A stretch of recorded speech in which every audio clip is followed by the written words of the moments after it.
ஆண் பெண் உறவுகளில் பார்த்தீங்கன்னா அம்மா பொண்ணு, அக்கா தங்கச்சி, அப்பா பையன், கணவன் மனைவி, இப்படி எல்லா உறவுகளும் ஏதாவது ஒரு தருணத்தில் பிரிகிற வாய்ப்பு ஏற்படுது. பிரிந்தவர்கள் மீண்டும் ஒரு தருணத்தில் சேரும் வாய்ப்பும் ஏற்படுகிறது. அப்பா இறந்து போன அன்னைக்கு அடிச்சுக்கிட்ட பிரிஞ்ச அண்ணன் தம்பி இருக்கான், திருப்பி தன் பிள்ளையின் கல்யாணத்தில் சேருவான். தன் பிள்ளையின் கல்யாணத்தில் பிரிஞ்ச ஒரு அக்கா தங்கச்சி மறுபடியும் தன் வீட்டில் நடக்கும் ஒரு இறப்பில் அல்லது இன்னொரு கொண்டாட்டத்தில் மீண்டும் ஒன்று சேருவாங்க. இந்த உறவுகள் எல்லாமே விலகும்போது அதுக்கு பிரிவு என்று பெயர். ஆனால் ஒரே ஒரு உறவுக்கு மட்டும்தான் தோல்வின்னு வச்சுருக்கோம். அது எதுனா காதல். ஆணும் பெண்ணும் காதலிச்சு பிரிய நேர்ந்தால் அது காதல் தோல்வி ஆயிடுது. எனக்கு ஒரு காதல் இருந்துச்சு, அந்த காதலை மனசுக்குள்ள என்ன பொத்தி பாதுகாத்து வச்சுருக்கேன், என்னால் அந்த தோல்வியிலேருந்து மீளவே முடியல அப்படின்னு காதல் தோல்வியிலிருந்து மீள முடியாதவர்கள் ஒரு புறமும், மறுபுறம் அப்படிலாம் ஒன்றும் கிடையாது, காதலிச்சேன் அன்னைக்கு அதுக்கு உண்மையாக இருந்தேன், இன்றைக்கி நான் காதலிக்கிறேன், இன்றைக்கி இதுக்கு அதை விட உண்மையாக இருக்கேன், இதுதான் உலகம், கடந்து செல்லத்தான் வேண்டிய எல்லாத்தையும்.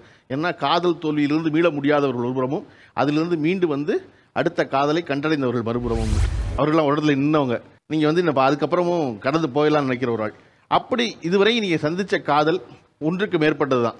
எத்தனை காதலை செஞ்சீங்க அல்லது எத்தனை காதலை சொல்லலாம்? அதில் ஆக்சுவலாக எனக்கு ஒன்று பப்பி லவ், லைக் ஸ்கூல் டைமில் ஜஸ்ட் அது நான் அவ்வளோ சின்சியர்லாம் கிடையாது. பட் வேலைக்கு வர ஆரம்பித்ததுக்கப்புறம் ஸ்கூல் டைம்னா எத்தனாவதுல?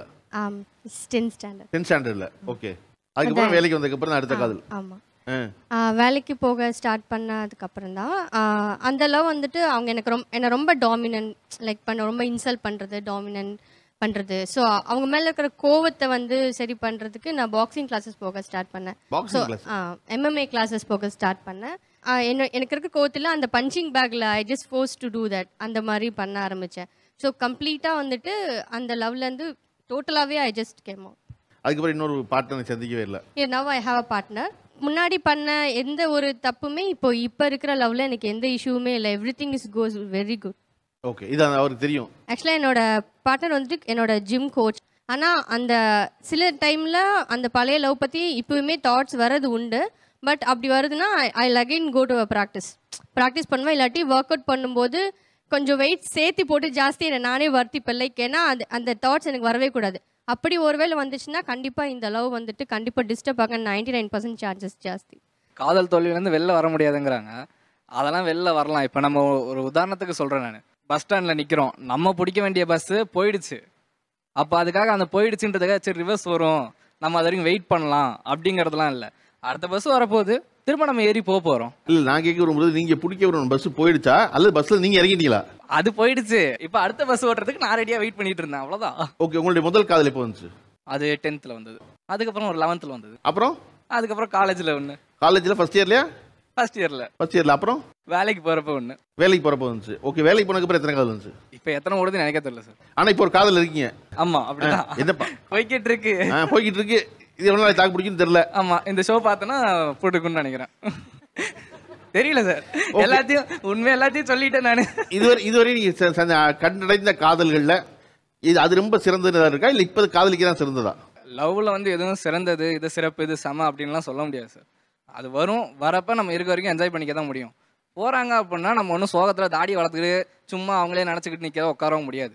போயிடுச்சுன்னா அவ்வளோதான், ஒன்று போச்சு, இன்னொன்று வரும், வராமலாம் இருக்காது. உங்களுடைய 3வது காதல் எதனால பிரேக்கப் பண்ணுச்சு சார்? அது பெஸ்டின்னு ஒருத்தன் தான் சார். வந்ததுக்கு அப்புறம் தான் சார் எனக்கு ஆப்பு ஆச்சு. ஃபர்ஸ்ட் வந்து கை கொடுத்தால் ஓகே, நம்ம கை தானே கொடுக்குறாங்க அப்படின்னு அப்போ விட்டேன் சார். அந்த கை கொடுக்குறப்ப விட்டேன் நான். சரி, அதுக்கப்புறம் ஹக் பண்ணேன். சரி, ஹக்குன்னா என்ன மிஞ்சி நினைக்குது, நம்மளை விட முக்கியத்துவம் உள்ள இன்னொரு நபர் இருக்கிறதுனால நமக்கு இது வேண்டாம்னு வச்சுக்க இந்த உறவு. ஓகே, வேற யாரு? எனக்கு வந்து பாத்தீங்கன்னா இந்த ப்ரோ சொன்ன மாதிரி எனக்குமே நிறைய லவ் இருந்திருக்கு. எந்த ப்ரோ சொன்ன மாதிரி? இந்த ப்ரோ சொன்ன மாதிரி. ஓகே. பப்பி லவ், அப்புறம் டாபர்மேன் லவ், அப்புறம் அல்சேஷன் லவ். ஸோ இந்த மாதிரி ஒரு பீரியட்ல ஒரு லவ். 2018 பாத்தீங்கன்னா நம்மளோட லைஃப்ல வந்து இவங்க தான் நம்மளோட பார்ட்னர் அப்படின்னு சொல்லி நினைச்சு இருந்தது. அது பிரேக்கப் ஆச்சு. அதுக்கப்புறம் ஒன்று தோணுச்சு, ஆல்ரெடி நம்ம எக்ஸ்பீரியன்ஸ் தான், இதுக்கு ஏன் கவலைப்படணும் அப்படின்னு சொல்லி நெக்ஸ்ட் மூவ் ஆன் பண்ணிட்டேன். எதனால பிரிஞ்சிங்க இந்த காதல? பொசசிவ்னஸ்ல தான் பிரேக்கப் ஆச்சு. யாருக்கு, உங்களுக்கு அவங்களுக்கு? காமன் ஃபேக்ட் நினைக்கிறேன் சார். அதாவது ஒரு பொண்ணுக்கு பையன் மேலே பொசசிவ்னஸ் இருந்துச்சுன்னா அந்த பையன் எப்படி ஃபீல் எடுப்பேன், நான் எப்படி ஃபீல் பண்ணேன் அப்படின்னா, நம்ம மேலே ஒரு பொண்ணு பொசசிவ் ஆகுதுடா அப்போ அப்படின்னு அந்த மாதிரி ஒரு மைண்ட் செட்டில் இருந்தேன். இது எனக்கு அங்கே வரும்போது என்ன சந்தேகப்படுறியா, you are ruling me. So இந்த மாதிரி போயிடுச்சு. இதுவரை எத்தனை காதல் கடந்து வந்திருப்பீங்க? 10 கிட்ட இருக்குன்னு வச்சுக்கோங்களேன். 10 கிட்ட இருக்குமா? ஆமாம். ஆனால் நான் வந்து லைக் என்னன்னா அதுலேயுமே ஒன் சைட் லெவலாக இருந்திருக்கு. இதுவரையும் எத்தனை காதலை கடந்து வந்திருக்கீங்க? அதில் இன்னும் நினைவில் காதல் இது? எனக்கு வந்து லைக் ஃபர்ஸ்ட் லவ் வந்து நான் 11th படிக்கும்போது 11th படிக்கும்போது கொரோனா டைம், காலேஜில் ஸ்கூலில் எதுவுமே இல்லை. ஸோ அதனால வந்து ஐ வாஸ் ஸோ அப்சஸ்ட். அந்த டைமில் ஏதாச்சும் செய்யணும், நம்ம சும்மா இருக்கோம், சரி ஜிம் போகலாம் அப்படின்ட்டு. ஸோ நான் ஜிம் போக ஆரம்பித்தேன். ஜிம் அப்போ வந்து லைக் ஐ சா காய், he was looking really good. வேற ஒரு லேடி ட்ரெயினர் என்ன ட்ரெயின் பண்ணிருந்தாங்க. அந்த பையன் வந்து காலேஜ் படிச்சுட்டு இருந்தாங்க. ஸோ வந்து நான் வந்து எனக்கு அவங்க ட்ரெயின் பண்ணணும் அப்படி கேட்டேன். அப்புறம் அவங்களும் போய் வந்து இவங்கள நான் ட்ரெயின் பண்ணுறேன் அப்படி சொன்னாங்க. நாங்கள் அப்படியே கொஞ்ச நாள் பேசணும். அதுக்கப்புறமா வந்து நான் வந்து எனக்கு அந்த பையனை ரொம்ப பிடிச்சிச்சு. He was like so caring. So நான் வந்து எனக்கு ஐ லவ் யூ அப்படி சொன்னேன். கொஞ்ச நாள் கழிச்சு ஓகே சொல்லிட்டாங்க. வீட்டில் கண்டுபிடிச்சிட்டு அவங்க வந்து எல்லாத்தையும் வந்து லேப்டாப் ஃபோன் எதுவும் கிடையாது, ஜிம்லாம் போகக்கூடாது, எங்கேயும் போகக்கூடாது, அப்படியே செம்ம ஸ்ட்ரிக்ட் ஆகிட்டாங்க. நான் எங்கே உட்காந்தோம்னே அது பக்கத்துலேருந்து எட்டி பார்க்குறது அந்த மாதிரி தான். ஆல்வேஸ் லைக் எனக்கு ஒரு கார்டு பக்கத்தில் வச்சுட்டாங்க, யாராச்சும் இருக்கணும் அப்படின்ட்டு. அந்த பையனை வந்து போலீஸ் கம்ப்ளைண்ட் கொடுத்தாங்க. அப்புறமா அவன் பேரண்ட்ஸ் எல்லாரையும் கூப்பிட்டு லெட்டர் எழுதி வந்து இவளை நீ பார்க்கவே கூடாது, பேசவே கூடாது, அந்த மாதிரிலாம் பண்ணாங்க. அதுக்கப்புறமா எனக்கு வந்து ரொம்ப கில்ட்டி ஆயிடுச்சு. நம்ம எதுக்கு ஒரு பையனை இவ்வளோ கொடுமைப்படுத்துறோம், நம்மளால அவளுக்கு தேவையில்லாத பிரச்சனை. அதுக்கப்புறம் எவென்ச்சுவலாக நாங்கள் வந்து பிரேக்கப் பண்ணிட்டோம். ஸோ அதுக்கப்புறமா வந்து நான் வந்து ஃபேஷன் டிசைனிங் படிக்கணும் அப்படி இப்படி சொன்னேன். அவங்க வந்து அதெல்லாம் இல்லை, நாங்கள் சொல்கிறதா படிக்கணும் அப்படின்னு கம்ப்யூட்டர் சயின்ஸ் இன்ஜினியரிங் படிக்க சொன்னாங்க. சரி நானும் படித்தேன். அதுக்கப்புறமா வந்து ஒரு பையன் வந்துட்டு நான் கல்யாணம் பண்ணிக்கிறேன்னு சொன்னான். ஐயோ இது பையன் கல்யாணம் பண்ணிக்க போகிறான். அது மாதிரி நானும் வந்து சரி ஓகே அப்படின்ட்டேன். அதுக்கப்புறமா எங்கள் அப்பா கிட்ட போய் சொன்னோம். அதுக்கப்புறம் என் வீட்டில் வந்து லைக் இவெல்லாம் வந்து ஏமாத்திடுவாங்க, இவெல்லாம் வந்து இதெல்லாம் வந்து லாஸ்ட் ஆகுது அப்படின்ட்டு. அதுக்கப்புறம் நெக்ஸ்ட் 1 month அந்த பையன் வந்து சொன்னது எல்லாமே போய், அவன் வந்து அவன் பேரை தவிர சொன்னது எல்லாமே போய், அவன் நேம் மட்டும்தான் உண்மை. அதுக்கப்புறம் அவன் அம்மாவுக்கு கேன்சர் இப்படி அப்படி என்னமோ சிம்பத்திலாம் கிரியேட் பண்ணி என்னென்னமோ சொன்னான். ஒன்றுமே உண்மை இல்லை. அதுக்கப்புறம் என்னடா இவ்வளோ ஏமாத்திட்டேன் அப்படின்ட்டு. அதுக்கப்புறம் என் அம்மாலாம் லைக் ஷி வாஸ் லைக் வந்து நான் அப்பயே சொன்னேன் நீ ஏமாறு அந்த மாதிரி லைக் ஷி வாஸ். அதுக்கப்புறம் வாஸ் லைக் சரி ஓகே அப்படின்ட்டு. இப்போ அடுத்த ஒரு பையன் வந்து உங்களை காதலிக்கிறேன்னு சொன்னால் காதலிப்பீங்களா, அல்லது உங்கள் அப்பாட்ட சொன்னால் காதலிப்பீங்களா? அப்பா கிட்ட சொல்லி பெர்மிஷன் வாங்கணும். ஏன்னா வந்து நம்ம வந்து ஒரு பையனை லவ் பண்றோம், பொண்ணை லவ் பண்றோம்னா நம்ம ஏமாத்துறவங்களா இருக்காங்க, இல்ல பூரா பொய்யா சொல்றாங்க. திங்ஸ் மட்டும் தான் பாப்போம். அவங்களே வந்து பொய் நான் தப்பு சொன்னாலும் இல்ல பரவாயில்ல எனக்கு வந்து உன்னோட நல்ல விஷயம் பிடிச்சிருக்குன்னு தான் நம்ம எடுப்போம். We'll be like convince. But parents வந்து என் பொண்ணு என் பையன் அவங்களுக்கு எல்லாமே நல்லதா தான் இருக்கணும், ஒரு கெட்ட விஷயம் இருந்தாலும் எனக்கு வேணாம், ஐ வாண்ட் த பெஸ்ட் அப்படி நினைப்பாங்க. நம்மளால அப்படி நினைக்க முடியாது, காதல் கண் மறைச்சிரும். அதனால வந்து அவங்க சூஸ் பண்ணா நல்ல ஒரு பையன் நல்ல ஒரு பொண்ணு எல்லாமே அவங்க வந்து பார்த்து சூஸ் பண்ணுவாங்க, செட் ஆகும். எத்தனை காதலை கடந்து வந்திருக்கீங்க? ஒரே ஒரு காதல் தான். நான் பேச நினைப்பதெல்லாம் நீ ஆக வேண்டும், நீ காணும் பொருள் யாவும் நான் ஆக வேண்டும். இந்த இதில் கான்செப்டில் தான் நான் லவ் அப்ரோச் பண்ணேன். அப்ரோச் கொஞ்ச நாள் ஓடிச்சு. அதுக்கப்புறம் அந்த அம்மாவுக்கு மேரேஜ் ஆயிடுச்சு. அதுக்கப்புறம் நான் ஒன் சைடு லவ் பண்ண ஒரு பெண்ணை, அந்த பெண்ணை மேரேஜ் ஆச்சு. இப்போது அதையிட நான் உயிருக்கு உயிராக பழகிறேன் என்னுடைய மனைவி கிட்ட. இப்போ ஒரு பில்டிங்லேருந்து குதிச்சிடனா கூட நான் குதிச்சிடுவேன். யார் மனைவி சொன்னா? மனைவி சொன்னா. அந்த அளவுக்கு பாசமாக இருக்கேன். அதனால நான் இதெல்லாம் வந்து ஃபெயிலியர் ஆயிடுச்சு, நான் சூசைட் பண்ணிக்கணும் அப்படி அந்த அளவுக்கெல்லாம் போக வேண்டியதில்லை. அது ஒரு காதல், அவ்வளோதான். அது இல்லை கிடைக்கல நடக்கல போயிட வேண்டியதானே? அப்படி அவ்வளோதான். அப்படி இத்தனை காதல் இருக்குல்ல, இதில் எதெல்லாம் உங்களுக்கு ரொம்ப காமெடியாக தோணுது? இதெல்லாம் காதலே இல்லை, இதெல்லாம் நான் காதல் சொல்லிட்டு இருக்காங்க இல்லை பைபிளே அப்படிங்கிற மாதிரி எது தோணுது உங்களுக்கு? சிரிச்சுக்கிட்டு இருக்காங்க அந்த சைடு உட்காந்து. நான் அந்த பொண்ணை அப்படி லவ் பண்ணேன், இந்த பொண்ணை இப்படி லவ் பண்ணேன், இவாளை நான் இப்போ விட்டுட்டு போனேன், இன்னும் 2 மாதம் கழிச்சு அவளை விட்டுட்டு போனேன்னு கணக்கு போடுறாங்க. ஆனால் உண்மையிலே மனிதனாக பிறந்த ஒவ்வொருத்தரால முடியாதையா. ஒரே ஒரு காதல் தான். அவன் கட்டையில் போகிற வரைக்கும் அந்த ஒரு காதலை விட்டு அவனால் மீண்டு வர முடியாது. இது என்னோட சொந்த வாழ்க்கையில் நான் அனுபவிச்சது. அதுக்கு அடுத்து எத்தனை பெண்களை கடந்தாலும் அந்த முதல் உணர்வும் அந்த முதல்ல எனக்கு கிடைச்ச அந்த காதலும் வர்றதே இல்லையா. அவர் வந்து சொன்னார், ப்ரௌன் கலர் தாடி வச்சிருக்காருல்ல, அவர் சொன்னார் பஸ்ஸுக்காக நம்ம வெயிட் பண்ணுவோம், அது போயிடும், நெக்ஸ்ட் பஸ் வந்தால் நம்ம இது பண்ண வேண்டியதுதான். அந்த ஃபர்ஸ்ட் பஸ் போனாலுமே நம்ம வந்து ஃபீல் பண்ணுவோம் தானே, ஐயோ போயிடுச்சே, கரெக்ட் டைமுக்கு நம்ம போய் சேரலையே, சீக்கிரமாக போயிருந்தா நல்லா இருந்திருக்குமேன்னு நீ கண்டிப்பாக end of the day feel பண்ண தான் போகிற. அந்த ஃபஸ்ட் பஸ்ஸு போனதுக்கு நீ டேக் இட் ஈஸியாக கண்டிப்பாக இருக்கவே முடியாது. அவர் வந்து டேக் இட் ஈஸியாக இருந்திருக்காது, அதனால தான் எல்லா விஷயமும் மேபி ஓவர் கம் பண்ணி வந்திருப்பாரு. பட் என்னை பொறுத்த வரைக்கும் ரிலேஷன்ஷிப்பில் ஓவர் கம் பண்ணி வர்றது அவ்வளோ ஈஸி கிடையவே கிடையாது சார். இப்போ அந்த பஸ்ஸை வந்து லைக் விட்டாச்சு, அதை ஓட்டிட்டு போயிட்டான் இன்னொருத்தன், ஓட்டிட்டு போனோம், நான் ஏன் திரும்ப போயிட்டு அந்த பஸ்ஸில் ஏறணும்? ஒரு பஸ் போயிடுச்சுன்னா இன்னொரு பஸ்ஸை பிடிச்சிக்கலாம் அப்படிங்கிறதுக்கு பேர் காதல் கிடையாது பிரதர். காதல்ங்கிறது ஃபீல். ஒருத்தி இல்லையா இன்னொருத்திங்களுக்கு போகிற காதல் கிடையாது. நீங்கள் பண்ணதுக்கு பேர் எல்லாம் என்ன தெரியுமா? இன்ஃபேக்சுரேஷன். எப்படி நீங்கள் சொல்லலாம் நீங்கள் ஒரு பஸ் போனால் இன்னொரு பஸ்ஸை பிடிக்கலான்னு? மேலே இருக்கிற ஒரு அம்மா சொல்கிறாங்க எங்கள் அப்பா சொன்னால் நான் லவ் பண்ணுவேன்னு, அதுக்கு பேர் காதலா பிரதர்? அவங்க அப்பாட்ட சொல்லாமல் எப்படி அவங்க லவ் வீட்டில் சொல்லுவாங்க? அப்பா தெரியாமல் சொல்ல வேண்டிய அவங்க வந்து அப்பா பர்மிஷன் கொடுத்தாதான் அந்த பையனை லவ் பண்ணுறேன்னு கரெக்டான விஷயம் இல்லையே. அவங்க அப்பா பர்மிஷன் இல்லாமல் எப்படி நீங்கள் லவ் பண்ணுவீங்க? எப்படி லவ் பண்ணுவீங்க நீங்கள்? அந்த பொண்ணு பிடிச்சி அவங்க அப்பா கிட்ட சொல்லி அதுக்கப்புறம் லவ் பண்றேன்றாங்க. நீங்க ஒரு பொண்ணு சொல்றாங்க உங்க அப்பா இந்த பொண்ணு தான் நீ லவ் பண்ணணும் அப்படின்னு சொன்னா நீங்க லவ் பண்ணிடுவீங்களா? அந்த பொண்ணு உங்களுக்கு பிடிக்க வேண்டாமா? அவங்க நினைவுகள் வேற, கடந்து போறது வேற. இவங்க எல்லாமே செகண்ட் மேரேஜ், அடுத்து மேரேஜ் பண்ணினா அவங்க எல்லாம் கடந்து தான் வந்தாச்சு. நினைவுகள் எல்லாமே இருக்கும் சார். ஒரே வித்தியாசம் என்னன்னா, நீங்க சொன்னது நீங்க ஒரு காதல் இருந்தீங்க, கடந்து வந்துட்டீங்க. ஆனா இன்னைக்கு உங்க மனைவி சொன்னா நீங்க மாடியில இருந்து குதிப்பீங்க. ஆமா. ஏன்னா உங்களுக்கு இருந்த காதலை விடவும் மேலான ஒரு சிறந்த காதலை கண்டடைஞ்சதா நீங்க நினைக்கிறீங்க. ஆமா சார். அவர் என்ன செய்வாருன்னா, அவர் காதலிப்பாரு, கல்யாணம் பண்ணுவாரு. ஆனா பழைய காதலி வந்து குதிப்பாரு. இப்ப இந்த மனைவி ஒரு உண்மையா குதிக்க மாட்டாரு. அப்ப துரோகம் தானே. அதுதான் சொல்றது. அது துரோகம் இல்ல. அவர் அப்படி இல்லாத வேற என்ன? இப்ப நீ மனைவி காதலினா அந்த முதல்ல காதலி துரோகம் பண்ற. சும்மா வேலைக்கு தான் நான் வர்றேன், இங்க வந்து டிபேட்டுக்கு பேசிட்டு இருக்கேன். ஐயா, முன்னாள் காதலியோட நினைவுகள்ல வாழ்ந்துட்டு இருக்குன்னு தான் நான் சொல்ல வர்றேன். நீ யாருக்கோ ஒருத்தர் துரோகம் பண்ற, அதுதான் உண்மை. அவங்களோட நாங்க டேட்டிங் பண்ணல, அவங்களோட ஊர் சுத்தல, புரியுதுங்களா? முன்னாள் காதலி அப்படிங்கிற நினைவுல வாழக்கூடியவர்கள். இங்கே நிறைய பேர் சொன்னாங்க அவங்களோட காதல் கதையை வந்து சொல்லும்போது அதோட டெப்த்தே ரொம்ப கம்மியாக இருக்குன்னு தான் நான் நினைக்கிறேன். என்னோட ஸ்டோரி எப்படி சொல்லுவேன்னா, 5 years லவ் ஸ்டோரி. வீட்டிலலாம் தெரியாது, நான் ரொம்ப ஜாலியான ஒரு பொண்ணு. அப்படியே போச்சு. ஒரு ஸ்டேஜில் வந்து சேர முடியாது அப்படிங்கிற மாதிரி he convey. Okay, I feel எனக்கு புரிஞ்சிருச்சு. ஓகே, என்ன பண்ண முடியும், போகிறேன்றவங்கள நம்ம பிடிச்சி இழுக்க முடியாது. So I was okay fine அப்படின்ற மாதிரி மூவ் ஆன். அவங்க பிரிஞ்சிட்டோம். நான் வந்து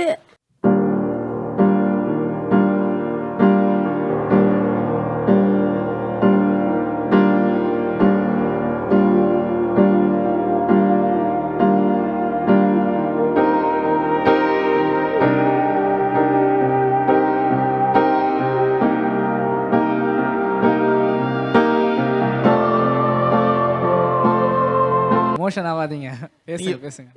யார் அந்த ஆறுதல சொன்னது? நீ பத்தியா கிடைச்ச கேப்ல சார் இல்லை, எமோஷன் ரொம்ப ஆகுறாங்க. ஓகே, அதுக்கு சொன்னேன். நான் ஃபேமிலியில் ரொம்ப கலகலன்னு பேசுகிற ஒரு பொண்ணு. நான் அழுதானே எங்கள் வீட்டில் பிடிக்காது. என்ன நீ இப்படிலாம் இருக்க மாட்டே கலகலன்னு. இப்போ நீங்கள் 5 வருஷ காதல் பிரிஞ்சு 7 வருஷம் ஆயிடுச்சு. ஓகேவா? அது மியூச்சுவலாக அவர் சொல்லிட்டு போயிட்டாரு. ஓகே, போராள் நிப்பாட்டிக்கு முன்னாடி நினைக்கிறீங்க. ஆனாலும் இப்போ சொல்லும்போது உடனே கண்ணீர் முட்டிட்டு வருதுல்ல, உங்களுக்கு என்ன ஞாபகம் வரும் அந்த கண்ணீருக்கு? அது ஏன் நடந்தது, நடக்காமல் இருந்திருக்கலாம் அப்படிங்கிற மாதிரி எனக்கு தெரியல. அது ஏன் எனக்கு அழுக வருதுன்னு எனக்கும் தெரியல. 2017 எனக்கு அழுகிறதுக்கான ஸ்பேஸ் கூட கிடையாது. ஏன்னா ஃபேமிலியில் இருக்கோம், அழுதா என்னன்னு கேட்பாங்க, பதில் சொல்ல முடியாது. ஆப்வியஸ்லி அவங்களும் நம்மளை லவ் பண்ணுறாங்க, நம்ம பேரண்ட்ஸும் நம்மளை லவ் பண்ணுறாங்க, அவங்கள ஹர்ட் பண்ண வேண்டாம் அப்படின்னு சொல்லிட்டு I was okay, I'm fine அப்படிங்கிற மாதிரி தான் நான் சிரிச்சிட்டே. பொய்யா ஆமாம், கான்ஃபிடென்ட்டாக நான் பொய்யா சிரிக்கிறது வந்து ரொம்ப கஷ்டமாக இருக்கும். ஸோ நான் கொஞ்சம் எழுதுவேன். அதிகபட்சமாக நான் எழுதுகிற ஒரு வார்த்தை என்னென்னா, எனக்கு அழுகிறதுக்கு ஒரு தனி அறி வேண்டும் அப்படிங்கிற ஒரு வார்த்தை தான் எல்லா கவிதையிலையுமே இருக்கும். அடக்கி ஆண்டு கொண்டிருக்கும் என் ரணங்களின் வேதனைகளை வெளிப்படுத்த சிறு அறை போதும், அங்கு யாரும் வேண்டாம், அந்த முகம் விகாரமாகவும் இந்த மாதிரி இருக்கும். ஸோ அங்கே யாரும் வேண்டாம், சிறு அறையும் தலையணமும் போதும் அப்படின்ற மாதிரி மோஸ்ட் ஆஃப் த கண்டென்ட் அப்படி தான் எழுதுவேன். ஸோ எழுதுறதே எனக்கு கொஞ்சம் ரிலாக்ஸாக இருக்கும். அவர் என்ன சொல்லி பிரிஞ்சாரு உங்களை? அது ஒரு மியூச்சுவல் அண்டர்ஸ்டாண்டிங்கில் பிரிஞ்சது. அது மியூச்சுவல் அண்டர்ஸ்டாண்டிங் இல்லையே, நீங்க ஒத்துக்கலையே. அதுதான், அது எப்படின்னா இதுக்கு மேலே கொண்டுட்டு போக முடியாத ஒரு சூழல் அவருக்கு. 2 பேர் அவருக்கு. ஆமாம், அவருக்கு. என்னால் வந்து அதை கட்டி போட எனக்கு விருப்பம் இல்லை, இழுத்து வைக்க எனக்கு விருப்பம் இல்லை. ஏன்னா இழுத்து வச்சேன்னா அது வெறுப்பாக கூட மாறலாம். என்னோட காதல் அப்படியே அழகாக இருக்குது, அது அப்படியே இருந்துட்டு போட்டோம். அதுக்கப்புறம் என்னால் யாராச்சும் என்கிட்ட பேச வந்தாலோ அப்ரோச் பண்ண வந்தாலோ அவங்கக்கிட்ட நெருங்கவே மாட்டேன். பேசுவேன், நல்லா சிரிப்பான், பேசுவேன், அந்த மாதிரி இருக்கும். பட் அவங்க லவ்னு வந்துட்டாங்கன்னா ரொம்ப நான் கான்ஷியஸ் ஆயிடுவேன். இல்லை ஓகே ஃபைன் அப்படிங்கிற மாதிரி. ஏன்னா என்னால் திருப்பி அந்த பெயின்குள்ளே போக முடியல அப்படிங்கிறது தான் உண்மை. இப்போ வரைக்கும் இத்தனை வருஷம் ஆனாலுமே எனக்கு அந்த பெயின் இருக்குது. என்னால் அதை விட்டு வெளில வர முடியலன்னு தான் நான் நினைக்கிறேன். ஆனால் நான் அதுக்குள்ளேயே நான் உழன்று அப்படியேலாம் இருக்கேன்னு சொல்ல முடியாது. என்னோடய ஒர்க்ஸ் பார்க்குறேன், தினமும் சிரிக்கிறேன், ஆடுறேன், பாடுறேன், எல்லாம் பண்ணுறேன். பட் எனக்கு அந்த பெயின் இருக்குது. அந்த சைடு இருக்கவங்க எல்லாருக்குமே இன்னுமே காதல்னா என்னன்னு தெரியாம தான் ஒரு சில பேசினவங்களை வச்சு நான் சொல்கிறேன், தெரியாம தான் பேசிட்டு இருக்காங்கன்னு நினைக்கிறேன். ரொம்ப நேரமா இந்த பக்கம் இருக்க எல்லாரும் சொல்லிட்டே இருக்கீங்க காதல்னா அவங்களுக்கு என்னன்னு தெரியலன்னு. அவங்க எல்லாம் சொல்லிட்டே இருக்காங்க காதல்னா இவங்களுக்கு என்னன்னு தெரியலன்னு. 2 பேரும் நான் பொதுவாக கேட்க விரும்புறது, காதல்னா என்ன? ஒருத்தவங்களை பிடிச்சிருக்குன்னா எந்த கண்டிஷன்ஸுமே அங்கே அப்ளை ஆகாது. அவங்க கேட்குறாங்க, நம்ம செய்வோம். அங்கே இதுக்காக தான் அவங்கள பிடிச்சிருக்கு, இந்த காரணத்துக்காக தான் அவங்களுக்கு பிடிச்சிருக்கு, இந்த காரணத்துக்காக பிடிக்கலன்னு சொல்கிறோம் பார்த்தீங்களா, அதில் வந்து இன்ஃபேக்சுவேஷனில் போட்டுடலாம். லவ்னா அன்கண்டிஷனல். வேற யாரு?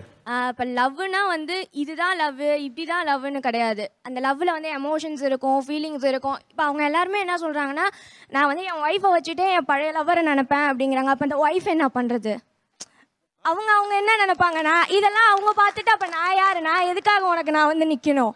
உங்களுக்கு ஃபீலிங் இருக்குது, எல்லாமே இருக்குது. அப்போ நான் என்ன சாய்ஸில் இருக்கிறேன்னா என்னை எதுக்கு கல்யாணம் பண்ணணும்? நீங்கள் உங்கள் லவ்வரையே நினச்சிட்டு அப்படியே இருக்க வேண்டியதானே? அப்போ கடந்து வந்துட்டீங்கல்ல, வேற ஒரு லைஃப்குள்ளே வந்துட்டீங்க. அப்போ கடந்து இல்லாமல் இருக்கணும்னா அதே இடத்துல நிற்கணும்.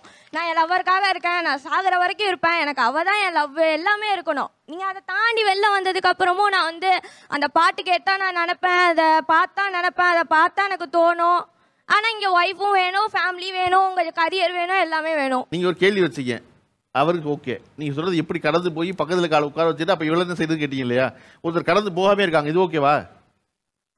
இப்போ 7 வருஷம் கழிச்சு கண்ணீர் முட்டுது, அவங்களுக்கு ஒரு ஸ்டேட்மெண்ட் இருந்துச்சுல, கிளியராக தெரிஞ்சுட்டு அப்புறம் அடுத்த தரலாம். நீங்கள் எதனால் இப்போ பிரேக்கப் ஆகிடுச்சு, நான் அவங்க வழியிலே போவிட்டேன், என்னால் அவங்கள விட்டு இருக்க முடியல, நீங்கள் அடுத்தது அக்செப்ட் பண்ணிக்கிறீங்களா? இவங்களெல்லாம் பொறுத்த வரைக்கும் அக்செப்ட் பண்ணல சார் ப்ராக்டிக்கலை. நீங்கள் எல்லாருமே வந்து காதலை வந்து ஒரு ஒரு ஒரு சாதாரண ஒரு விஷயமா பார்க்குறீங்க. பட் நான் அதை அப்படி பார்க்கல. என்னோட பாயிண்ட் ஆஃப் வியூவில் எனக்கு தெரியல. இப்போது நிறைய பேர் சொல்கிறீங்க, பஸ்ஸுன்னு சொல்கிறீங்க, என்னால் வந்து அப்படி கேஷுவலாக சொல்ல முடியாது. ஏன்னா இப்போ யாராச்சும் எனக்கு ப்ரப்போஸ் பண்ணுறாங்கன்னா ஓப்பனாக சொல்ல, இல்லைங்க நாட் இன்ட்ரெஸ்டட், ரொம்ப டீசெண்டாக நம்ம சொல்லிட்டு போயிடுறோம். அதுக்காக அந்த பையன் வந்து நான் வந்து பஸ்ஸில் ஏற ட்ரை பண்ணேன், ஏறலை.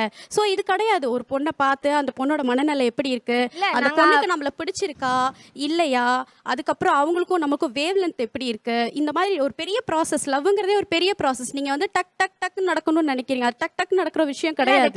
நாங்கள் வந்து அக்செப்ட் பண்ணிக்கிறோம். இப்போ வந்து அவங்களுக்கு நாங்கள் லவ் பண்ணுற ஸ்டேஜ்லேயோ இல்லை லவ் பண்ணும்போதோ எங்களுக்கு பிடிச்சிருக்கு, உண்மையாக இருக்கும், லாயலாக இருக்கும், ஹானஸ்டாக இருக்கும், என்னென்ன வார்த்தை இருக்கும் எல்லாமே இருக்கிறோம். நீங்கள் எப்படி கடந்து வந்தீங்க? எனக்கு கஷ்டமா இருந்துச்சு சார். எனக்கு ஒன்று பிடிச்சிருக்குன்னு சொல்கிறேன், அது எனக்கு பிடிக்கல, நீ பண்ணாத, எனக்கு தேவையில்லை. எனக்கு என்ன பிடிச்சிருக்கோ அதை நான் பண்ணணும், அதை நீ எனக்கு சப்போர்ட்டும் பண்ணணும். உனக்கு பிடிக்கலனாலும் உனக்கு பிடிச்சிருக்கல நீ பண்ணணும்னு சொல்லணும்.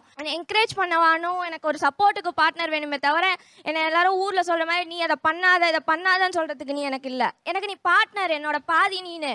அப்போ நான் உங்ககிட்ட அதெல்லாம் எக்ஸ்பெக்ட் பண்ணுவேன். நீ வந்து இதை பண்ணாத அதை பண்ணாதங்கும் போது அப்போ நீ எனக்கு வேணாம், நீ எனக்கு கரெக்டான சாய்ஸ் இல்லை. அதை நான் புரிஞ்சுக்கிட்டேன். சரி, இதை விட்டு வெளில வரணும், இதுவே எனக்கு லைஃப் இல்லை. இன்னும் எனக்கு வந்து இப்போ தான் வந்து ஒரு 18 ஆகுது. 18ல் பிரேக்கப் ஆச்சு சார். 18 ஆகுது. அப்போ பிரேக்கப் ஆனால் இதுக்கு விட எனக்கு இன்னும் 60 இருக்குது, 70 இயர்ஸ் இருக்குது. நான் பேலன்ஸ் 40-45 இயர்ஸ்லாம் எப்படி ரன் பண்ண போகிறேன்? நீ எனக்கு ஒரு இனிஷியல் ஸ்டேஜாக இருந்துட்டு போ, இல்லைனா எனக்கு ஒரு இப்படி தான் ஏமாற்றுவேன் உலகத்தில் அப்படின்னு காட்டலாம். அந்த காதல் முடிஞ்சு எத்தனை வருஷம் ஆச்சு? 3 இயர்ஸ் ஆகுது சார். 3 இயர்ஸ் ஆகுது. அதுக்கு நோ யூர் இன் ரிலேஷன்ஷிப்? இல்லை சார். இல்லை.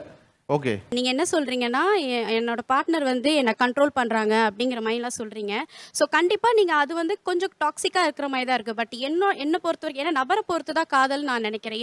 எனக்கான நபர் வந்து என்னை கண்ட்ரோல் பண்ணலை, எனக்கான எமோஷன்ஸ்க்கு நிறையா ஸ்பேஸ் கொடுத்தாங்க. ஸோ அந்த பேலன்சிங் சொல்லுவோம்ல, அது எல்லாமே கரெக்டாக தான் இருந்தது. சொல்லப்போனால் எல்லாமே ரொம்ப கரெக்டாக தான் இருந்தது. ஒரு சில விஷயங்கள்னால பிரிய வேண்டிய சூழல் வந்தது. சார், நான் கடந்த 2005 மைனர் ஜெயிலில் படித்தேன். 2008 வெளியில் வந்தேன்.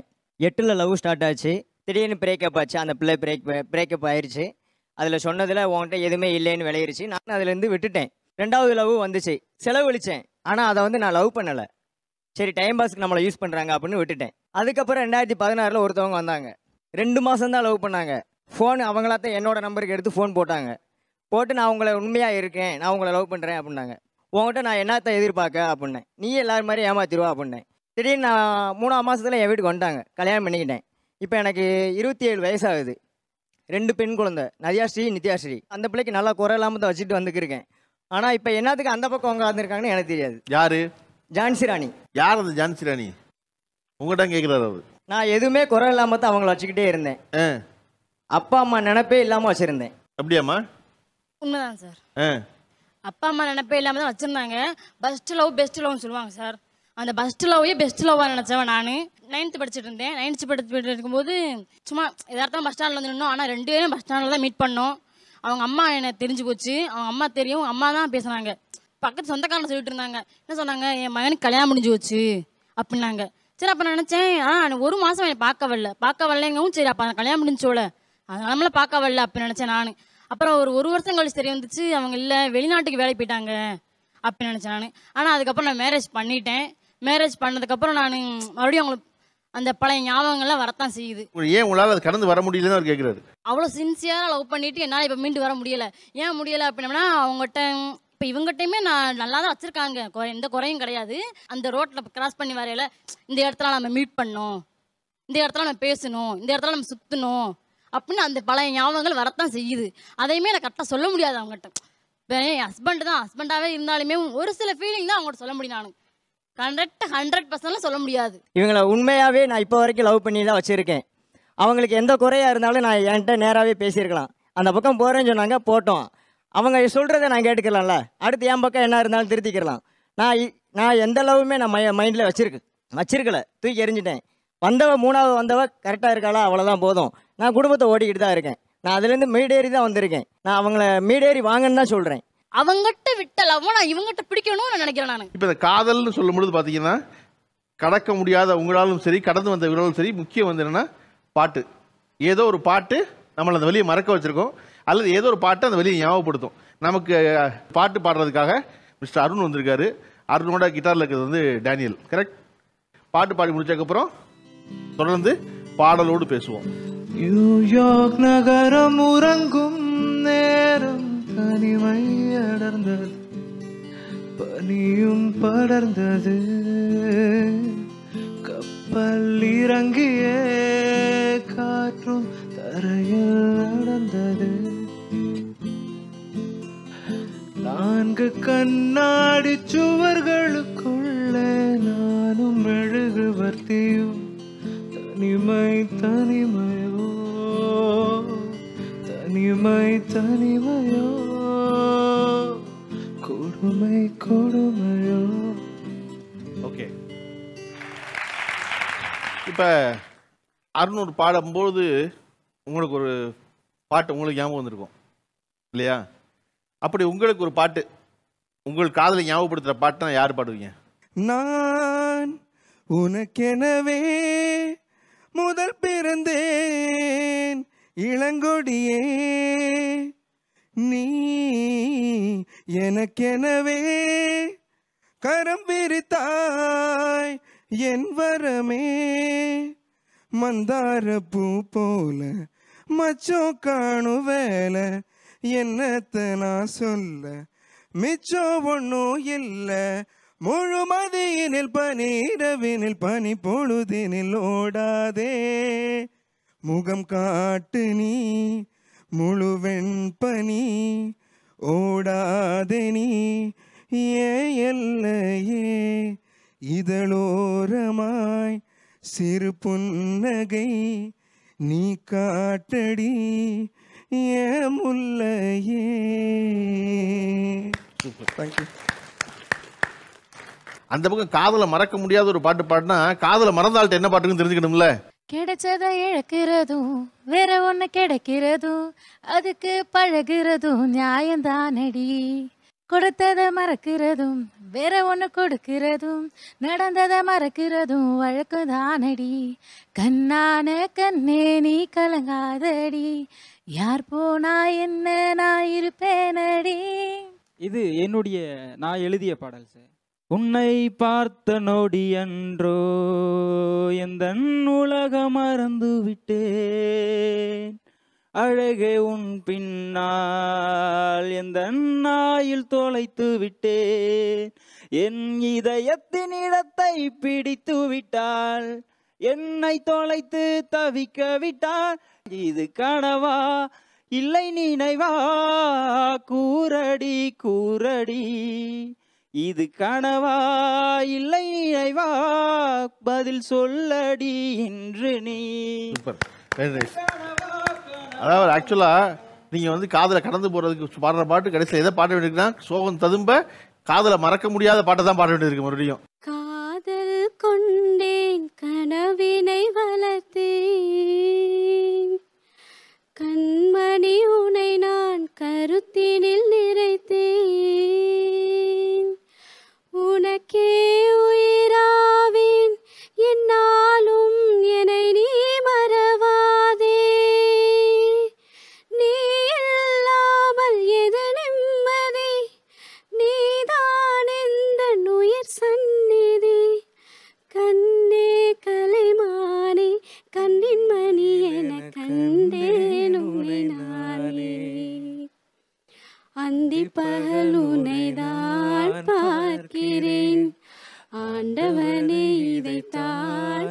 கேட்கிறேன் ஆரிராரோ ஓராரிரோ ஆரிராரோ ஓராரிரோ. Thank you thank you so much. Thank you thank you thank you. உங்களுக்கு ஒரு காதல், அந்த காதலின் நினைவு நம்ம பல தடவை கடந்து வந்திருக்கோம். நம்ம வந்து வாழ்க்கையில் வந்து ரொம்ப முக்கியமாக நினைக்கிறது வந்து இன்னமும் நினச்சி நரிஷ் பண்ணுறது வந்து அந்த ப்ரப்போசலை. எனக்கு ப்ரப்போஸ் பண்ண காதல்களில் அல்லது நான் பண்ண ப்ரப்போசலில் ரொம்ப இன்ட்ரெஸ்டிங்காக இருந்துச்சு என்னோட காதலுக்கு, அல்லது எனக்கு ரொம்ப இன்ட்ரெஸ்டிங்காக இருந்துச்சு அப்படின்னு ஒரு ப்ரப்போசல் சொல்லலாம். ஏன் சொல்லுவீங்க? என்னோட second love sir. Second love வந்து ஏடிஎம்ல வச்சு ப்ரப்போஸ் பண்ணேன். கொஞ்சம் ஷையாக இருந்துச்சு சார், எல்லாம் கூட்டமாக இருந்தாங்க. சரி ஏடிஎம்ல யாருமே இருக்க மாட்டாங்க. ஓ, ஏடிஎம் ரூம்ல யாரும் இருக்க மாட்டாங்க, அதுக்கு கூட்டு போனீங்களா? அங்கே கூட்டு போனேன். கேமரா இருந்துச்சு. சரி ஓகே பரவாயில்ல, பார்த்துட்டு போனேன், என்ன பண்ணிட்டோம் அப்படின்னு சொல்லிட்டு ஏடிஎம்ல போய் அவங்களுக்கு தெரியாம அந்த பொக்கேஸ் அந்த டெடி பேர்ஸ் அதெல்லாம் வாங்கிட்டு போய் சீக்ரெட்டா பின்னாடி வச்சுட்டு, இல்லைங்க ஏடிஎம் அமௌண்ட் எடுக்க போகணும், வாங்க கொஞ்சம் ஹெல்ப் பண்ணுங்க, எனக்கு தனியாக போக மாதிரி இருக்குன்னு சொல்லிட்டு அவங்களையும் கூப்பிட்டு போயிட்டு அப்பன்னு பார்த்து யாருமே இல்லை, கூட்டம் இல்லை, வெளியெல்லாம் ஃபுல்லாக ரஷ்ஷாக இருந்துச்சு, ஏடிஎம்குள்ளே யாருமே இல்லை, ஏசி காற்று சூப்பராக இருந்தது. அப்படி அவங்க கார்டு போடும்போது நான் அப்படியே பின்னாடி இருந்து இதை எடுத்து ப்ரப்போஸ் பண்ணேன் சார். ஓகே சார், இப்போ இருக்கிற மனைவி ஒன் சைடாக லவ் பண்ணேன். ஆனால் அந்த அம்மா எனக்கு கூட பேசுறது கிடையாது, அப்போது பேசவே மாட்டாங்க. நேராக அவங்க அம்மாவோட போனேன், உன்னுடைய மகளை எனக்கு கொடுக்கலன்னா நான் சூசைட் பண்ணிக்குவேன் அப்படின்னு. அவங்க பயந்துட்டாங்க. ஐயோ அப்படியெல்லாம் பண்ணாத, நீ முறைப்படி வந்து பொண்ணு கேளு, உங்களுக்கு தர்றேன்னு முறைப்படி. அதுக்கப்புறம் போனேன். அவங்க அங்கே என்னுடைய அக்கா முறை அவங்களெல்லாம் போட்டேன். அவங்க சும்மா நார்மல் ட்ரெஸ்ஸு தான் இருக்காங்க, பெண் பார்த்து கேட்கணுன்ற இதெல்லாம் கிடையாது. அவங்கள போய் 2 பேரும் இழுத்தான், அப்படியே போங்க போய் பொண்ணு கேளுங்க அப்படின்னு கேட்டாங்க. சம்மதமாச்சு, மேரேஜ் முடித்தேன். சூப்பராக ஓடிட்டு. இது பேர் ப்ரப்போசல் இல்லை, மிரட்டல். ப்ரப்போசல் இப்படி போகுது. ஓகே, நம்மிடையே இணைந்து கொள்ள 2 சிறப்பு விருந்தினர் வந்திருக்கிறார்கள். முதலாம் அவர் திரு கவிஞர், எழுத்தாளர், சமீபத்தில் நடிகரும் கூட மனுஷபுத்திரன் அவர்கள். மனுஷபுத்திரனோட அரங்கத்தை பகிர்ந்து கொள்ள வந்திருக்கும் மற்றொருவர் இயக்குனரும் நடிகரும் என இனிய நண்பருமான திரு லிவிங்ஸ்டன் அவர்கள். இப்போ இந்த காதலை விட்டு இன்னும் மனசில் தேக்கி வச்சு சொல்லப்போனால் ஒரு மாசோகிஸ்ட் மனநிலையில் இருக்காங்கல்ல, இவர்கள் ஒன்று இருக்காங்க. இன்னும் எனக்கு அந்த காதல் தான் சிறப்புன்னு இல்லை, கடந்து வந்துடலாம், நான் 3 காதல் வந்திருக்கேன், 4 காதல் வந்திருக்கேன், தம்பியெல்லாம் வந்து விரல் பத்தாத அளவு காதல் வச்சிருக்கான். அப்படி இருக்கும்போது இவர்கள் இருவருக்கும் எது சரின்னு நினைக்கிறீங்க, என்ன சொல்ல விரும்புறீங்க? இந்த டாபிக் வந்து ரொம்ப முக்கியமான டாபிக். காதல் தோல்விக்குள்ளேயே வந்து இருக்கிறதா கடந்து வர்றதான்னா யாருமே இருக்க முடியாது. முதல்ல வயிறுன்னு ஒன்று இருக்குல்ல, வாழ்க்கைன்னு ஒன்று இருக்குல்ல, வேலைக்கு போகணும், சாப்பிட்ணும், மற்ற சமூக கடமைகளை நிறைவேற்றணும். அப்போ நீங்கள் யாருமே அதுக்குள்ளே இல்லை. அதை இவர்கள் என்ன சொல்கிறாங்க அப்படின்னா, இப்போ அவர்லாம் சாரெலாம் மேலே சாரில் என்ன சொல்கிறாருன்னா, நீங்கள் பழைய காதல் நினைவாக வச்சுருப்பீங்க அப்படின்னா அது வந்து இப்போ இருக்க கூட யார் இருக்காங்களோ அந்த பேருக்கு பண்ணுற, அந்த கம்பெனிக்கு பண்ணுற துரோகம்ங்கிற வார்த்தையை சொல்கிறாரு. நான் அந்த கம்பெனியனுக்காக ஒன்று இந்த உலகத்தில் பிறக்கலையே, நான் பிறந்து வருது இந்த உலகத்தில் அந்த கம்பெனியனுக்காக பிறக்கலையே. லைஃப்பை எப்படி அப்படி ஒட்டுமொத்தமாக அவங்களுக்காக நான் மாற்ற முடியும்? என் வாழ்க்கையில் பாஸ்ட்டில் ஒரு நெஜம் இருந்ததுன்னா அது நெஜம், என் மைண்டில் ஒருத்தர் இருக்காருன்னா அது நெஜம். அதேமாரி அவங்க மைண்ட்லேயும் இருக்கலாம். ஒரு விஷயம் பாருங்கள், நமக்கு வாழ்க்கையில் ஃபஸ்ட்டில் ஒன்று வரும் இல்லையா, அது ஆண்களுக்கு பெண்களாக இருந்தாலும் சரி, பெண்களுக்கு ஆண்களாக இருந்தாலும் சரி, அதனுடைய சாயல்களை தான் வாழ்க்கை முழுக்க தேடிட்டு இருக்காங்கன்னு ஒரு தேரி இருக்குது. ஏன்னா அது அவ்வளோ ஃப்ரெஷ்ஷாக இருக்குது, அது அவ்வளோ புதுசாக இருக்குது, அது ஒரு மேஜிக்கல் மொமெண்ட்டாக இருக்குது. அப்போ என்னென்னா பாஸ் ஆன் பண்ணுறதுங்கிற கான்செப்டே முதல்ல அது கற்பனை. இது நீங்கள் எதையுமே வாழ்க்கையில் பாஸ் ஆன் பண்ண முடியாது. நீங்கள் ஏன் அவங்களை தூக்கி வெளியே போடணும்னு நினைக்கிறீங்க? நீங்கள் எதுக்கு அவங்கள வந்து இல்லையே ஆக்கணும்னு நினைக்கிறீங்க? எல்லா உணர்வுகளுக்குமே ஒரு மதிப்பு இருக்குது. இன்றைய காலகட்டத்தினுடைய காதல் என்பது இதற்கு முன்னால் இருந்த எந்த காலகட்டத்திலும் இருந்தது கிடையாது. இது முழுக்க முழுக்க வேறொரு தன்மையோடு இருக்குது. இவ்வளோ பெரிய ஸ்பேஸ் யாருக்குமே இதுக்கு முன்னாடி இருந்ததில்லை. கல்ச்சரலி நம்ம எல்லாத்துக்குமே இருக்குது. இன்னும் சொல்லப்போனால் ஒரு எமோஷ்னல் கமிட்மெண்ட்டுன்னு ஒன்று இருக்குது. அது வந்து ஒரு அதிகபட்சமாக நம்ம யாருக்கிட்ட வந்து நம்ம வச்சுருக்கோமோ அதுதான் லவ்னு நான் நினைக்கிறேன். அது ஒருபோதும் பிரேக்கப்புக்குள்ளே வர்றது கிடையாது. அந்த எமோஷ்னல் கமிட்மெண்ட் வந்து டீப்பாக இருந்ததுன்னா அவங்க நம்ம கூட இல்லாட்டி கூட அவங்கள பற்றி யோசிச்சுட்ருப்போம், கவலைப்பட்டுட்ருப்போம், மிஸ் பண்ணிகிட்ருப்போம். நிறைய பேருக்கு அந்த எமோஷ்னல் கமிட்மெண்ட்டு அது வந்து நீங்கள் சோல்ஃபுல்லாக இல்லைன்னு சொன்னால் இந்த பாஸ் ஆன் பண்ணுறது, மூவ் ஆன் பண்ணி போகிறது இதெல்லாம் வெரி ஈஸி. அவங்க ஒரு மெட்டீரியலாக அதை ஹேண்டில் பண்ணுவாங்க. அப்படி இருக்கிறவங்களுக்கு உண்மையிலே அவங்க சௌகரியமாக இருக்காங்க, அவங்களுக்கு எந்த பிரச்சனையும் இல்லை, நிம்மதியாக இருக்கான். அப்போ இன்றைக்கி ஒரு ஆள், நாளைக்கு ஒரு ஆள், இப்படி யாராவது காட்டிக்கிட்டே இருப்பான். ஆனால் இந்த ப்ராசஸ் வந்து ரொம்ப பெயின்ஃபுல்லானது தான். ஆனால் நான் திரும்பவும் சொல்கிறேன், எல்லா காலகட்டத்திலையும் காதலை தீர்மானிக்கக்கூடியது ஒன்றே ஒன்று தான், அந்த எமோஷ்னல் கமிட்மெண்ட். அது இருக்கிறவங்க யாரும் அவங்க எவ்வளவு காலமானாலும் யாரையும் இழக்கவும் முடியாது, பிரியவும் முடியாது, திரும்ப சந்திக்க கூட வேணாம். அவங்க ஒரு பர்சனாக வாழ்ந்துக்கிட்டே இருப்பாங்க. லிவிங்ஸ்டன் சார், நீங்கள் இது என்னவா பார்க்குறீங்க? இந்த டாப்பிக்கில் வந்து யாருக்கு நான் சப்போர்ட் பண்ணுறதுனே தெரியல. ஃபஸ்ட்டு ஏன்னு கேட்டால் காதலிருந்து மீண்டு வந்தவங்கன்றாங்களே, ஆக்சுவலி மீண்டு வரதே முதல் தப்பு. எப்படின்னு கேட்டிங்கன்னா இவங்களும் மீளாத ஒரு பீரியட் இருந்திருப்பாங்கல்ல. அதுலேருந்து வெளியே வந்துட்டாங்க. சரி இது வந்து முட்டாள்தானடா இது, இதுலேருந்து மீண்டு வந்துடலாம்னு சொல்லிட்டு வந்துட்டாங்க. ஸோ இவங்க அதிலே இருக்காங்க. அதில் நீங்கள் பார்த்தீங்கன்னா இப்போ மீண்டு வந்தவங்களுடைய முகத்தெல்லாம் பாருங்கள், ஒரு கான்ஃபிடென்ட் இருக்கும். இவங்களுக்கு ஒரு சோகம் இருக்கும் பாருங்கள், எல்லா குரூப்லேயும் ஒரு மாதிரியான ஒரு சோகம் இருக்கும் பாருங்கள். ஓகே, ஒரு மெலான்கலிக் ஏதோ அதாவது இழந்ததுனுடைய ஃபீல் இருக்கும். எல்லாம் எப்படின்னு பார்த்தீங்கன்னா, நான் எனக்கு 65 ஏஜ் ஆச்சு. இப்போது ஒரு 25 பொண்ணுங்க மேலே லவ் பண்ணியிருப்பேன். எல்லாமே ஃபெயிலியர் தான். ஏதோ இவங்களை ஆதரிக்கிற மாதிரி ஆரம்பிச்சு கவுக்குறீங்க. யாரும் ஆதரிக்கிறேன்னு தெரியலங்க. எல்லாமே குழந்தையிலேருந்துங்க, 7th ஸ்டாண்டர்ட் 6th ஸ்டாண்டர்ட்லேருந்துலாம். ஃபார் எக்ஸாம்பிள், நான் வந்து 7th ஸ்டாண்டர்ட் படிக்கும்போது எங்கள் அப்பா என்னை வந்து எங்கள் அத்தை வீட்டுக்கு அழைச்சிட்டு போயிருந்தார் திருவையாறில். எதிர் வீட்டு பொண்ணை பார்த்து லவ் ஆயிடுச்சு எனக்கு. அது கிட்டத்தட்ட என்னோட 15 வயசு பெருசு வேற ஏஜ். ஆனால் அந்த பொண்ணை பார்த்தா ரொம்ப சந்தோஷம். அந்த நேரத்தில் நாடோடி ரிலீஸு. அந்த படத்தில் அன்றொரு நாள் இதே நிலவில் அவள் இருந்தாள் அருகே, நான் அடைக்கலம் தந்தேன் என் அழகை நீ அறிவாயே வெண்ணிலவே. திருவையாறு ஆத்தங்கரை ஓரமா எங்க வீடு, எங்க அத்தை வீடு இருந்தது. அந்த நில வெளிச்சத்துல அந்த பாட்டு தூரத்துல இருந்து வரும் சார். எனக்கு ஏதோ டூரிங் டாக்கிஸ்ல இருந்து வரும் அந்த சாங்கு. இப்போ அந்த சாங்கை கேட்டா கூட இல்ல, என் மனசுக்குள்ள அந்த பழைய நினைவுகள், அந்த வீடு, அந்த ஆத்தங்கரை, அதெல்லாம் எவ்வளவு அழகான விஷயம். அந்த மியூசிக் தான் எனக்கு ஹெல்ப் பண்ணுச்சு என்னை பொறுத்த வரைக்கும். அதுல ஒரு நல்ல சுகமும் இருக்கு. அதுல லவ்வே ஒரு நிலை இல்லாததாங்க. ஒரு ஒரு ஒரு லவ் தான், அப்படிலாம் ஒண்ணு கிடையாதுங்க. இன்னொரு பொண்ணை பார்த்தா அவன் மேல கூட லவ் வரும் உனக்கு. இது இவங்களே ஒருத்தனுக்கு ஒருத்திலாம் இப்போ இருக்க சூழ்நிலை காலையில் அது வந்து நான்சென்ஸாக படுது எனக்கு. நமக்கு நிறைய பேர் ஆக்சுவலாக பிடிக்கும். நம்ம நிறைய இடங்களில் பார்க்குறப்போ சட்டுன்னு ஒருத்தர் வித்தியாசமாக தோணும். அவர் சொன்ன மாதிரி வெவ்வேறு கேட்டகரியில் பீப்புளை எல்லாமே பிடிக்கும்.